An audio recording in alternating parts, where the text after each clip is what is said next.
Hi hello friends, welcome back to our channel. ఈరోజు వీడియోలో tomato రసంని టేస్టీగా ఎలా తయారు చేసుకోవాలో చూద్దాం. ఈ విధంగా కనుక టమోటా రసం చేసుకున్నారంటే వీడియోలో చూసినట్టుగా చాలా అంటే చాలా టేస్టీగా ఉంటుంది. ఇప్పుడు ఎలా తయారు చేయాలో చూద్దాం.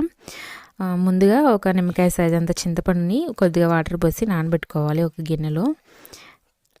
ఇదేమో మిరియాలు, జీలకర్ర, వెల్లుల్లి వేసి దంచి పెట్టుకున్నాను. అది ఒక టమోటా, ఒక ఆనియన్ సన్నగా కట్ చేసుకోవాలి. అలాగే రసం పొడి, కరివేపాకు, కొత్తిమీర ఇవన్నీ పక్కన పెట్టుకున్నాను.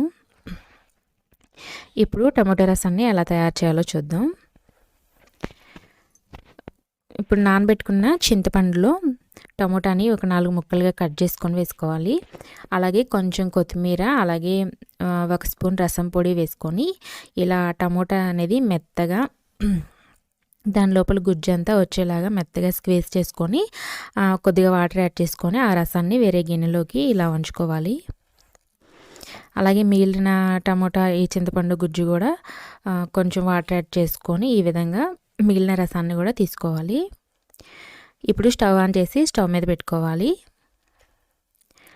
ఇప్పుడు దీనిలో రుచికి సరిపడినంత సాల్ట్ వేసుకోవాలి. అలాగే ముందుగా మిరియాలు, జీలకర్ర, వెల్లుల్లి వేసి పేస్ట్ దంచి పెట్టుకున్నాం కదా, ఆ పొడిని వేసుకోవాలి.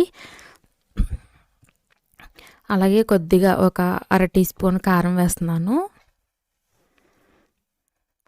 ఇలా వేసిన తర్వాత ఒకసారి ఈ రసాన్ని బాగా కలుపుకోవాలి. ఇప్పుడు ఇది మరుగుతూ ఉండగా దీనికి తాలింపు అనేది పెట్టుకోవాలి. నేను ఇక్కడ ఒక 1/2 టీ స్పూను రసం పొడి కూడా మళ్ళీ యాడ్ చేశాను. ఇక్కడ తాలింపు కోసం ఒక చిన్న ప్యాన్ తీసుకొని ఆయిల్ వేసుకొని ఉల్లిపాయలు,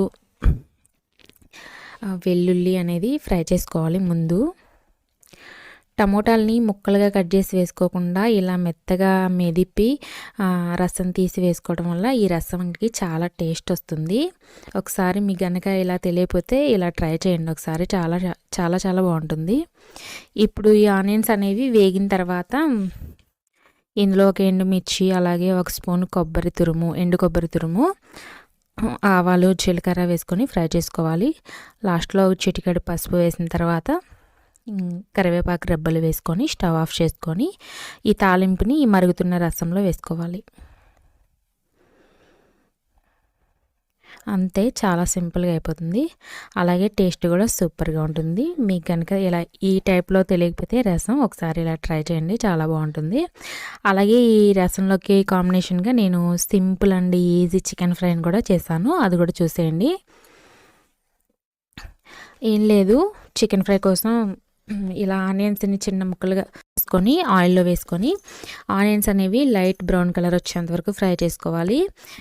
ఇలా ఈ కలర్లో వచ్చేంత వరకు ఫ్రై చేసుకోవడం వల్ల చికెన్ ఫ్రై అనేది చాలా టేస్టీగా ఉంటుంది, కలర్ కూడా చాలా బాగుంటుంది. తర్వాత 1 స్పూన్ అల్లం వెల్లుల్లి పేస్ట్ వేసి అది కొంచెం పచ్చివాసన పోయేంత వరకు వేయించుకోవాలి. ఇప్పుడు శుభ్రంగా కడుక్కున్న చికెన్ వాటర్ ఏం లేకుండా ఇందులో వేసి యాడ్ చేసుకోవాలి. ఇలా వేసిన తర్వాత ఈ మసాలాలో కలిసేలాగా చికెన్ని కలుపుకొని ఇప్పుడు ఇందులో రుచికి సరిపడా సాల్ట్, అలాగే ఒక చిటికెడు పసుపు, 1 స్పూన్ ధనియాల పొడి వేసుకొని బాగా కలుపుకొని మూత పెట్టుకొని ఒక 10 నిమిషాలు ఉడకనివ్వాలి. చికెన్లో 10 నిమిషాల తర్వాత ఈ చికెన్లో వాటర్ అంతా బయటకు వస్తుంది కదా, ఇప్పుడు ఈ వాటర్ అంతా కూడా మళ్ళీ ఇంకిపోయేంత వరకు మూత పెట్టి ఉడికించుకోవాలి. ఇలా ఒక 10 నిమిషాలు ఉడికించుకుంటే ఆ చికెన్లో వాటర్ అంతా ఇంకిపోతుంది. ఇలా అయిపోయిన తర్వాత ఇందులో ఒక 2 పచ్చిమిర్చి చీలికలు, అలాగే ఒక 2-3 స్పూన్ల కారం వేసి బాగా కలుపుకోవాలి. కారం వేసిన తర్వాత బాగా కలుపుకొని మూత పెట్టి ఒక మరో 10 నిమిషాలు అలా ఉడికించుకుంటే ఫ్రై అనేది చాలా లైట్ క్రిస్పీగా అవుతుంది. రసంలోకి ఇలా బాగుంటుంది లైట్ క్రిస్పీగా అయితే.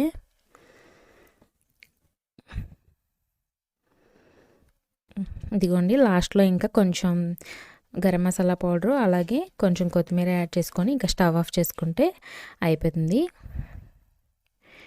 క్రిస్పీ చికెన్ ఫ్రై కూడా రెడీ అయిపోయింది. ఈ రసంలోకి ఈ చికెన్ ఫ్రై అనేది చాలా టేస్టీగా ఉంటుంది. ఈ వీడియో చూసారు కదా, వీడియో కనుక మీకు నచ్చినట్లయితే తప్పకుండా లైక్ చేయండి, అలాగే షేర్ చేయండి, కామెంట్ చేయండి. ఛానల్ని సబ్స్క్రైబ్ చేసుకోండి. సబ్స్క్రైబ్ చేసుకున్న వెంటనే పక్కనే ఉన్న బెల్ ఐకాన్ని ప్రెస్ చేస్తే నేను ఏ వీడియో పోస్ట్ చేసినా కానీ మీ ఫోన్కి ముందుగా నోటిఫికేషన్ వస్తుంది. అలాగే ఇన్‌స్టాలో కూడా నన్ను ఫాలో అవ్వండి. నా ఇన్‌స్టా లింక్ అనేది కింద నేను డిస్క్రిప్షన్‌లో ఇస్తాను. చెక్ చేయండి. మరో మంచి వీడియోతో మీ ముందుంటాను. అంతవరకు బాయ్.